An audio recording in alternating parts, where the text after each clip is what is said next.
Hello friends, welcome to my channel. അപ്പോൾ ഞാൻ ഇന്ന് വന്നേക്കുന്നത് നമ്മുടെ ക്രിസ്മസ് സ്പെഷ്യൽ ആയിട്ടുള്ള ചിക്കൻ സ്റ്റൂവിൻ്റെ റെസിപ്പിയുമായിട്ടാണ്. ഇത് വളരെ എളുപ്പമാണ് ഉണ്ടാക്കാൻ, അതേപോലെ തന്നെ നല്ല ടേസ്റ്റിയുമാണ്. അപ്പോൾ നമുക്കിത് എങ്ങനെ ഉണ്ടാക്കുന്നതെന്ന് നോക്കിയാലോ. അപ്പോൾ നമുക്ക് നമ്മുടെ ക്രിസ്മസ് സ്പെഷ്യൽ ചിക്കൻ സ്റ്റൂ എങ്ങനെ ഉണ്ടാക്കുന്നതെന്ന് നോക്കാം. ഞാനിപ്പോൾ ഇവിടെ ഒരു ചെറിയ ക്വാണ്ടിറ്റിയാണ് കാണിക്കുന്നത്. ഞാനിവിടെ ഒരു 300 ഗ്രാം ചിക്കനാണ് എടുത്തേക്കണത്. അത് നന്നായിട്ട് കഴുകി വൃത്തിയാക്കി വെച്ചേക്കണതാണ്. നമുക്ക് ആദ്യം ഇതിലേക്ക് ഒരു 1.5 ടീസ്പൂൺ ഇഞ്ചി ചേർത്ത് കൊടുക്കാം. നന്നായിട്ട് കൊത്തിയരിഞ്ഞ ഇഞ്ചി. ഇനി ഇതിലേക്കൊരു 3 പച്ചമുളകും കൂടെ ചേർത്ത് കൊടുക്കാം. ചെറുതായിട്ട് കട്ട് ചെയ്തതാണ്.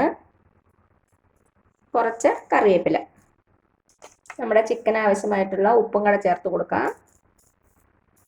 ഇതിലേക്കൊരു 1/4 ടീസ്പൂൺ കുരുമുളക് പൊടി. എല്ലാം കൂടെ ചേർത്ത് നന്നായിട്ടൊന്ന് മിക്സ് ചെയ്ത് കൊടുക്കാം.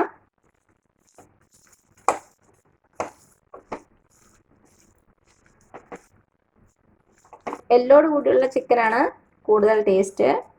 ഞാനിപ്പോൾ ഇവിടെ എല്ലോട് കൂടി തന്നെയാണ് എടുത്തേക്കണത്. അപ്പം എന്താ, നമ്മുടെ ചിക്കൻ നന്നായിട്ടൊന്ന് മിക്സ് ചെയ്ത് കൊടുത്തു. ഇനി ഇതൊരു 15 മിനിറ്റ് ഇങ്ങനെ ഇരിക്കട്ടെ.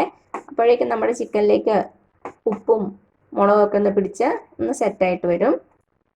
എന്നിട്ട് നമുക്കിത് വേവിച്ചെടുക്കാം. അപ്പം എന്താ, നമ്മുടെ ചിക്കൻ മാരിനേറ്റ് ചെയ്ത് വെച്ചിട്ട് ഒരു 15 മിനിറ്റ് ആയിട്ടുണ്ട്. ഇനി നമുക്കൊരു കുക്കറിലേക്ക് ഇട്ട് കൊടുക്കാം.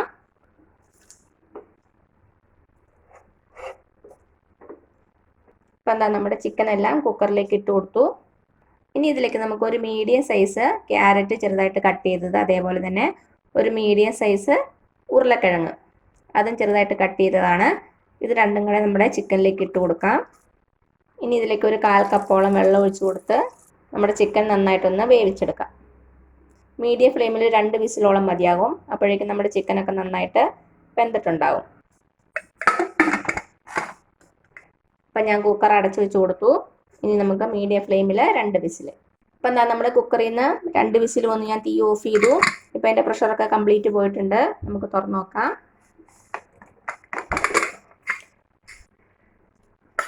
നമ്മുടെ ചിക്കനൊക്കെ നന്നായിട്ട് വെന്തിട്ടുണ്ട്. അതേപോലെ തന്നെ ഉരുളക്കിഴങ്ങും ക്യാരറ്റും. ഇനി നമുക്ക് നമ്മുടെ സ്റ്റൂ ഉണ്ടാക്കാൻ തുടങ്ങാം. അതിനുവേണ്ടി ഞാനിവിടെ ഒരു പാത്രം വെച്ചിട്ടുണ്ട്. നമുക്കതിലേക്ക് വെളിച്ചെണ്ണ ഒഴിച്ച് കൊടുക്കാം. വെളിച്ചെണ്ണ തന്നെ യൂസ് ചെയ്യണേ. നാടൻ റെസിപ്പി ആയ കാരണം വെളിച്ചെണ്ണ തന്നെ യൂസ് ചെയ്യാൻ ശ്രദ്ധിക്കുക. ഒരു 2.5 ടേബിൾ സ്പൂണോളം എണ്ണ ഒഴിച്ച് കൊടുത്തിട്ടുണ്ട്. നമ്മുടെ എണ്ണ ഒന്ന് ചൂടായിട്ട് വരട്ടെ. നമ്മുടെ എണ്ണ ചൂടായിട്ടുണ്ട്. ഇതിലേക്ക് ഒരു ചെറിയ കഷ്ണം പട്ട, ഒരു തക്കോലം, 3 ഗ്രാമ്പു, 3 ഏലക്ക എല്ലാം കൂടി ചേർത്ത് കൊടുത്തു. ഒരു നുള്ള പെരുംജീരകം കൂടെ ഇട്ട് കൊടുക്കാം. അപ്പം നമ്മുടെ സ്പൈസസിൻ്റെ സ്മെല്ല് വരുന്നുണ്ട്. നമുക്കിനി ഇതിലേക്ക് ഒരു വലിയ സവാള ചെറുതായിട്ട് കട്ട് ചെയ്തിട്ട് കൊടുക്കാം.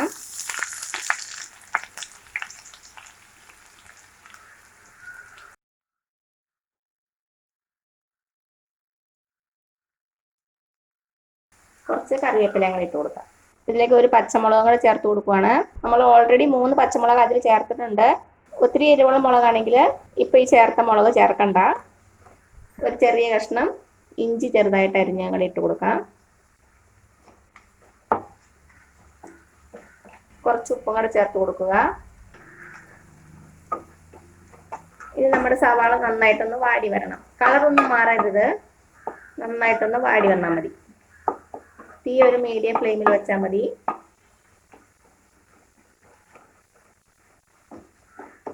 ഇപ്പം എന്താ, നമ്മുടെ സവാള ആവശ്യത്തിന് വഴന്നു വന്നിട്ടുണ്ട്. നന്നായിട്ടൊന്ന് വാടിയിട്ടുണ്ട്. ഇനി ഇതിലേക്ക് നമുക്ക് നമ്മുടെ ചിക്കൻ ചേർത്ത് കൊടുക്കാം. വേവിച്ച് വെച്ച ചിക്കൻ.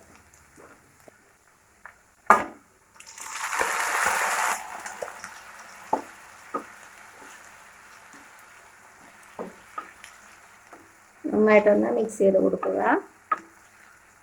ഇതിൽ കുറച്ച് വെള്ളമുണ്ട്, അതൊന്ന് വറ്റി വരട്ടെ.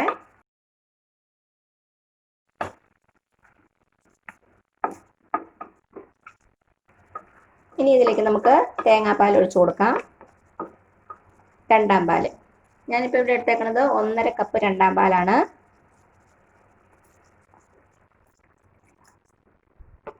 ഈ 2 പാലിൽ കിടന്ന് നമ്മുടെ ചിക്കൻ ഒന്ന് നന്നായിട്ട് കുറുകി വരണം. അപ്പം ഞാനിവിടെ എടുത്തേക്കുന്നത് ഒരു മീഡിയം സൈസ് തേങ്ങയുടെ അരമുറി തേങ്ങയും പിന്നെ ഒരു 1/4 മുറി തേങ്ങയാണ്. അതിൻ്റെ പാലാണ് എടുത്തേക്കണത്.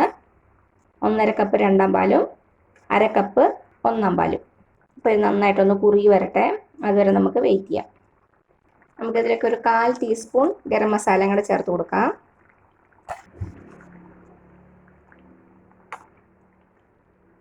ഗരം മസാലയിൽ ഞാൻ ചേർത്തേക്കുന്നത് തക്കോലം, ഗ്രാമ്പൂ, ഏലക്ക, പട്ട, പെരുംജീരകം. ഇതെല്ലാം കൂടി മിക്സി ബൗളിലിട്ട് നന്നായിട്ടൊന്ന് പൊടിച്ചെടുത്താണ്. ഒരു 5 മിനിറ്റോളം നന്നായിട്ട് തിളക്കട്ടെ. ഇപ്പം എന്താ, ഒരു 5 മിനിറ്റോളം തിളച്ചിട്ടുണ്ട്, ചെറുതായിട്ടൊന്ന് കുറുകി വന്നിട്ടുണ്ട്. ഇനി ഇതിലേക്ക് ഞാൻ ഒരു 2 നുള്ളു കുരുമുളക് പൊടിയും കൂടെ ചേർത്ത് കൊടുക്കുവാണ്. നിങ്ങൾക്ക് എരിവ് നോക്കിയിട്ട് വേണമെങ്കിൽ മാത്രം ചേർത്ത് കൊടുത്താൽ മതി.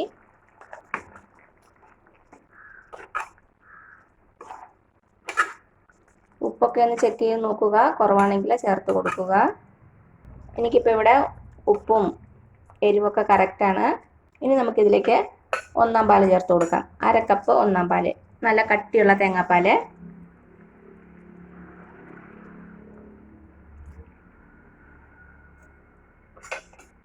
1/4 പാൽ ഒഴിച്ചു കഴിഞ്ഞാൽ പിന്നെ തിളക്കരുത്, ജസ്റ്റ് ഒന്ന് ചൂടായാൽ മാത്രം മതി.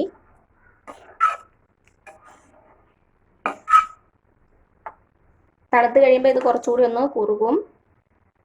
അപ്പം നമുക്ക് അപ്പത്തിൻ്റെ ഒക്കെ കൂടെ കുറച്ച് ഗ്രേവി വേണ്ടേ, അതിനനുസരിച്ച് നിങ്ങൾ തേങ്ങാപ്പാൽ എടുക്കണം. ഇത് കുറച്ച് സമയം ഇരിക്കുമ്പോഴാണ് ടേസ്റ്റ്. ഉണ്ടാക്കി കഴിഞ്ഞ് ഒരു 1/4 മണിക്കൂർ കഴിയുമ്പം നല്ല ടേസ്റ്റ് ആയിരിക്കും. ഇനി അവസാനമായിട്ട് നമുക്കിതിലേക്ക് കുറച്ച് കറിവേപ്പില ഒന്ന് ഞെരടിയിട്ട് കൊടുക്കാം.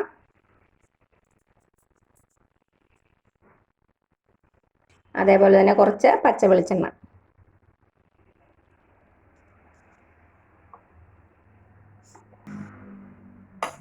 നന്നായിട്ടൊന്ന് മിക്സ് ചെയ്തിട്ട് നമുക്ക് തീ ഓഫ് ചെയ്യാം. ഉണ്ടാക്കി കഴിഞ്ഞിട്ട് ഒരു 1/2 മണിക്കൂറോ 1 മണിക്കൂർ കഴിയുമ്പോൾ സെർവ് ചെയ്യുക. ഇനി നമുക്കൊരു സെർവിങ് പാത്രത്തിലേക്ക് മാറ്റാം. അപ്പം എന്താ, നമ്മുടെ ചിക്കൻ സ്റ്റൂ ഞാനൊരു പാത്രത്തിലേക്ക് മാറ്റിയിട്ടുണ്ട്. അപ്പം ഇനി ക്രിസ്മസ് ഒക്കെ അല്ലേ വരണത്, എല്ലാവരും ഒന്ന് ട്രൈ ചെയ്ത് നോക്കും. അപ്പത്തിൻ്റെ കൂടെ ഇടിയപ്പത്തിൻ്റെ കൂടെ ഒക്കെ നല്ല കോമ്പിനേഷനാണ്. ഇനി ഇതിലേക്ക് നമുക്ക് വേണമെങ്കിൽ കാഷ്യൂ നട്ടോ ചെറിയ ഉള്ളി ഒന്ന് മൂപ്പിച്ചിട്ടാലും നല്ല ടേസ്റ്റിയാണ്. അപ്പം ഞാനതൊന്നും ചേർക്കണില്ല. അപ്പോൾ എല്ലാവരും ഒന്ന് ട്രൈ ചെയ്ത് നോക്കുക, എന്നിട്ട് അഭിപ്രായങ്ങളൊന്നും അറിയിക്കാൻ മറക്കരുതേ. അപ്പോൾ നിങ്ങൾക്ക് ഈ വീഡിയോ ഇഷ്ടമായാലും താഴെ കാണുന്ന ചുമന്ന സബ്സ്ക്രൈബ് ബട്ടണിൽ ഒന്ന് പ്രസ് ചെയ്ത് സപ്പോർട്ട് ചെയ്യണം കേട്ടോ. അപ്പോൾ അതിന് തൊട്ടടുത്തൊരു ബെല്ലൈക്കൻ വരും, അതും കൂടെ പ്രസ് ചെയ്ത് ഓൾ എന്നുള്ള ഓപ്ഷൻ കൊടുക്കുക. ഇനി പുതിയ റെസിപ്പി ആയിട്ട് വരുന്നവരേക്കും thank you so much. By.